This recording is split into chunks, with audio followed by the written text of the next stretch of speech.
Hey everybody, it's just me making another video today. This is just going to be my top 10 worst WWE tag teams of all time. Just giving you a list of some of the worst tag team, well, not the worst WWE tag team champions of all time or the worst tag teams of all time.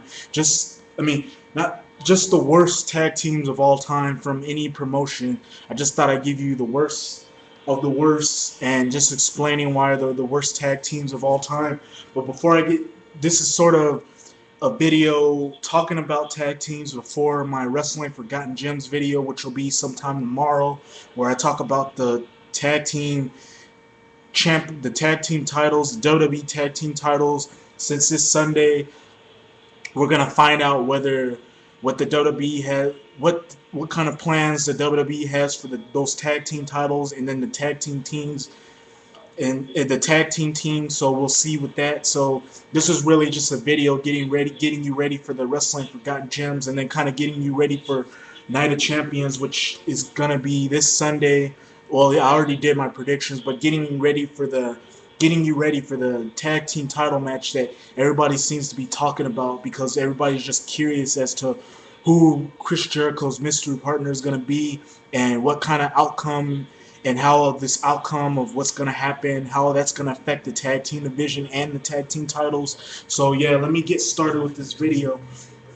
We start off at on the top 10 list of the worst tag teams of all time. We start off at number 10 with RVD and Kane, and these are just my teams that I just put together on this top 10 list. Like I said, we start off with RVD and Kane. Really, this was just a thrown together tag team. These guys just came off of feuds with Triple H, or they were feuding with other guys or they just came off of winning the IC title or something like that. And the WWE just decided to throw this team together. And I guess their first time teaming together is when they became the WWE Tag Team Champions. They would go on to lose the belts and kind of do some sort of a storyline with Chief Morley and I forgot who, Chief Morley wanting to get the belts off of them, and then the Dudleys somehow got involved, and then really this team was just, in my opinion, just really not a good team. And if they would have stuck together, or they would have been a team that was a long-term team, they probably wouldn't have been on this list. But really, just a thrown-together team, I guess, to just set up Kane's heel turn and turn Kane back into the monster that he was supposed to be throughout the whole entire year 2002, but they really turned him into a joke. Really, hence that's why they had these two teaming together, and they had these two really squash the LOD in a match that kind of buried the LOD, and to the point where really nobody would take that team seriously. And then of course they went on to have matches with the Dudleys, and then they finally lost the titles to La Resistance. And I believe Kane would go on to have his feud with Triple H, and then he would unmask, and that would become a monster. So really, this was just a team just thrown together to set up Kane's heel turn and to set up Kane turning into a monster. And I guess just to give RVD something to do. But still, this is the worst team, as they just weren't a long-term team, and they were just a thrown together team that sort of just got thrown together, and they were just beating teams, and it really kind of hurt the tag team division, because this was just a thrown together team that just beat tag teams, and then it would just dissolve the next, I believe, the next month or 2 months after that, after this team was formed. So that's why I got them at number 10. Number 9, I got the Allied Powers. Really, almost the same thing with RVD and Kane. Just a thrown together tag team to give Luger and Bulldog something to do. Really, Luger just came off feuding with the $1 Million Corporation. He really didn't have anything to do, so somebody in the creative team department decided to throw him together with the Bulldog, who was just coming off of a angle with the Bret Hart and Owen Hart, who was part of that angle. So this was just a team thrown together to give these two guys something to do, and I guess to set up the British Bulldog's heel turn, so where he can face Diesel for the WWE title. And I guess they had plans for Luger to be the one to face Diesel, to turn heel, face Diesel, but Luger ended up bowling to WCW. But still, awful tag team that didn't really last that long. They had some boring matches, and they really didn't have that much chemistry for a tag team, and that's why I got them at number 9. Is it just didn't do anything for me when it came to tag teams. And Many people probably agree about this team just not doing anything for the tag team division, and it just showed how bad that tag team division was in 1995 when you were throwing two guys who had no chemistry at all together and just called them the Allied Power. Just an awful team, and that's why I got them at number 9. Number 8, got the Headbangers.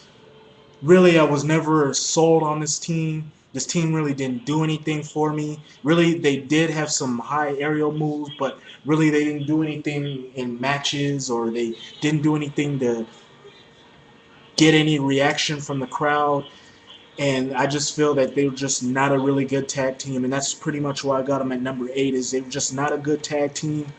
Their matches were really boring and stale, and just didn't do anything for me, which is why I got them at number 8. Number 7, another thrown together tag team that really didn't get over with the crowd, and many people didn't buy as a tag team. And that is the Natural Disasters, Earthquake and Typhoon. Two guys who really were feuding, were doing their own separate things. You had Earthquake just come off a hot feud with Hulk Hogan, and then of course come off a hot feud with Jake Roberts, and really they didn't have anything to do with them, so they decided to throw him with Typhoon, have Typhoon turn heel, and then have these guys join together as a tag team. Really, these two didn't have no chemistry at all, didn't put on good matches at all. Like I said, the crowd didn't buy them as a tag team. They didn't get no pops at all for a tag team, and really they just really not were not a really good tag team, and it just showed in their matches. And that's why I got them at number 7, is they were just not a very good tag team. Number 6, I got Fire and Ice. For some of you who don't know who Fire and Ice is, it was a tag team in WCW in 1996. It was a very young Scott Norton team. Well, Scott Norton, before he joined NWO, teaming with Ice Train. These two were teamed together, just randomly teamed together. Didn't get over with the crowd at all, like WCW was hoping for. The matches were stale, and they were just not a good tag team at all. And that's pretty much why I got them at number 6, as they were just not over with the crowd. Didn't have any good matches, didn't have any chemistry with any of the teams they were wrestling with. And really, it just made you wonder why WCW had these guys team together in the first place. And that's one of the reasons why I got them at number 6, is they were just not a very good tag team. Didn't do anything to help the WCW tag team division, which was kind of struggling around this time, as the Outsiders, who were sort of a tag team in '96, were sort of just destroying all tag teams. So they just had a team thrown together to kind of bring life to the WCW tag team division, but it really didn't help, as this team just didn't get over at all. And then moving over to number 5, I got the American Males. What can you say about this team? They had one of the worst wrestling theme songs of all time. They had this little thing that they did when they came to the ring, and I'm gonna feel a little bit weird doing it, but I'll show you anyway. They were doing this when they came to the ring.